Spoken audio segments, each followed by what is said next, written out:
마리오 보타, 장 누벨, 렘 코라스, 세계 건축계를 대표하는 3명의 거장. 이들의 공통점은 무엇일까요? 바로 서울 한남동에 자리한 리움미술관. 1990년 중반 삼성가는 파격적인 결정을 내립니다. 세계 최고의 미술관을 짓겠다. 한국 전통미술, 현대미술, 그리고 미래교육, 3가지를 동시에 담는 복합체. 한 명으로는 불가능했던 겁니다. 전통의 언어, 현대의 감각, 미래의 비전, 각각 최고의 전문가가 필요했던 거죠. 재밌는 사실은 지금 우리가 이 세 건축가의 대화를 직접 경험할 수 있다는 점입니다. 오늘 건축 공간 추천에서 이 세 거장이 하나의 공간에서 펼친 세기의 대화를 함께 걸어보겠습니다. 리움미술관에 도착하면 세 건물이 각자 떨어져 서 있습니다. 전통미술관, 현대미술관, 교육문화센터, 완전히 분리된 것처럼 보이죠. 하지만 경사램프를 따라 내려가면 거대한 지하 로비가 나타납니다. 여기서 세 건물이 모두 연결됩니다. 렘 코라스는 말했습니다. 세 건축가의 서로 다른 언어가 지하에서 하나의 대화를 만들어야 한다. 지상에서는 셋, 지하에서는 하나. 이게 리움의 정체입니다. 그렇다면 세 건축가는 각각 무엇을 말하고 싶었던 걸까요? 지하 로비에서 올라가면 마리오 보타가 설계한 전통미술관이 나타납니다.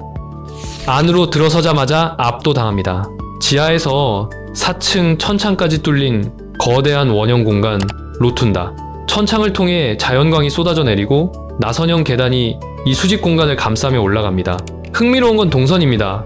보통 미술관과 반대로 4층에서 시작해 아래로 내려오도록 설계되어 있죠. 4층 고려청자부터 시작해 3층 조선백자, 2층 회화, 1층 금속공예까지 한국의 천년을 순환하며 내려오는 겁니다.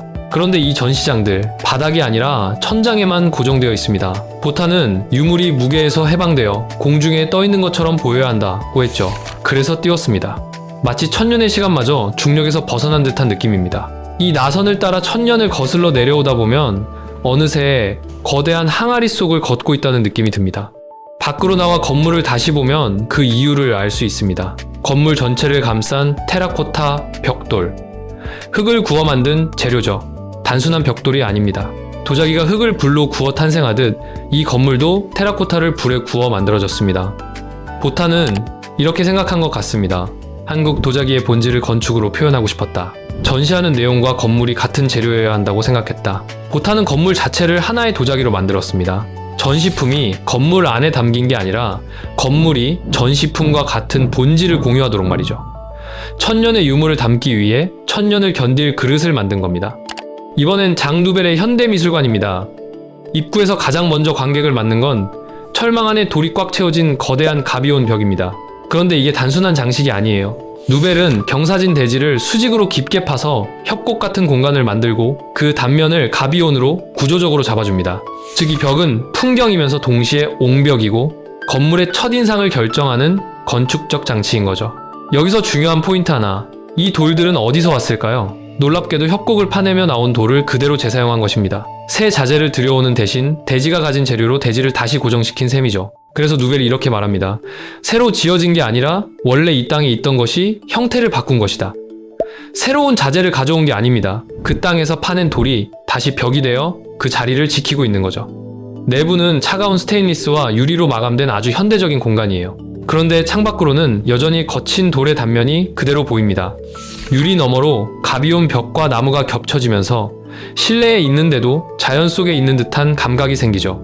이건 그냥 전망이 좋아서가 아니라 누벨이 의도적으로 자연을 실내의 배경으로 프레이밍했기 때문입니다. 전시 공간이 외부 풍경과 끊어지지 않고 계속 연결된 상태로 유지되는 거예요. 재료의 대비도 강하게 작동합니다. 철과 유리 같은 현대 재료 옆에 태고의 돌과 흙이 붙어 있어요. 새로 지어진 건물인데도 마치 오래전부터 이 자리에 있었던 것처럼 느껴지죠. 결국 이 미술관은 전시를 담는 상자가 아니라 땅의 기억을 공간으로 간직한 구조입니다. 땅의 기억을 간직한 공간을 나와 교육문화센터 향하는 길 위를 올려다보면 거대한 검은 덩어리가 보입니다. 렘 코라스가 설계한 교육문화센터의 핵심, 공중에 매달린 블랙박스, 검은 피그먼트 콘크리트로 만들어진 거대한 덩어리죠. 유리와 강철로 된 투명한 껍데기 안에 이 무거운 박스가 떠있는 구조입니다. 코라스는 이 건물을 배움의 공간으로 설계했습니다. 아동교육센터, 강연장, 도서관이 들어선 복합문화공간이죠. 미술관이 작품을 보여주는 곳이라면 이곳은 예술을 배우고 나누는 곳입니다. 그래서 코라스는 이 건물을 가장 개방적으로 만들었습니다. 투명한 유리 외벽으로 내부가 훤히 보이고 누구나 쉽게 들어올 수 있는 구조. 예술이 벽 안에 갇히지 않고 사람들의 일상과 만나길 바랐던 거죠. 보타의 그릇에서 천년의 시간을 만나고 누벨의 협곡 사이를 걸으며 현재를 마주한 뒤 코라스의 투명한 공간에서 배움으로 이어지는 여정. 감상이 성찰이 되고 관람이 참여가 되는 이 흐름 속에서 관람객은 단순히 예술을 보는 사람에서 예술과 함께하는 사람으로 변해갑니다. 벽돌과 철과 콘크리트, 서로 다른 언어로 말하지만 결국 하나의 대화로 어우러지는 새 건축. 그 아래 땅속 깊이 연결된 통로는 어쩌면 이 건축가들이 우리에게 건네는 마지막 메시지일지 모릅니다. 고미술의 정적과 현대미술의 역동이, 감상의 고요함과 배움의 활기가 서로를 밀어내지 않고 자연스레 흐른다고. 그래서 리움은 단순한 건축물이 아닙니다. 세 천재가 경쟁 대신 대화를 선택한 드문 순간의 기록이죠. 한 명의 거장이 만든 미술관은 많지만 세 명의 거장이 하나의 경험을 함께 설계한 곳은 흔치 않습니다. 못하는 시간을 담았고 누벨은 장소를 드러냈으며 코라스는 배움을 열었습니다. 서울 한남동 리움 미술관에서 시간, 장소, 배움이 이어지는 이 대화를 직접 걸어보세요. 리움 미술관에서 새 건축이 만나 만들어낸 한 편의 서사를 경험하시길 바랍니다. 건공추와 함께 리움 미술관의 숨겨진 이야기를 전해드렸습니다. 이번 영상이 좋으셨다면 구독과 좋아요 부탁드리고 다음 영상에서 또 다른 공간으로 찾아뵙겠습니다.